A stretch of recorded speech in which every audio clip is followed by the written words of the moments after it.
അല്ലാഹുവിന്റെ പ്രവാചകനെ മോശമായി പറഞ്ഞതായ, അല്ലാഹുവിന്റെ പ്രവാചകനെ വിഷമിപ്പിച്ചതായ അബൂലഹബിന്റെ ഇരു കരങ്ങളും നശിച്ചു പോകട്ടെ. മാ അഗ്നാ അൻഹു മാലുഹു വമാ കസബ് സയസ്ലാ നാറൻ ദാത ലഹബ് ഇംറഅതുഹു ഹമ്മാലത്തുൽ.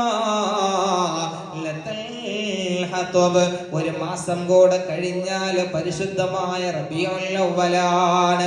ഒരു മാസത്തിന്റെ വസന്തത്തിന്റെ അഖില നിഖില മേഖലകൾ കൊഴിഞ്ഞു പോയാൽ അത് ലോകത്തെ തന്നെ പടയ്ക്കാൻ കാരണവരായ മുഹമ്മദ് മുസ്തഫ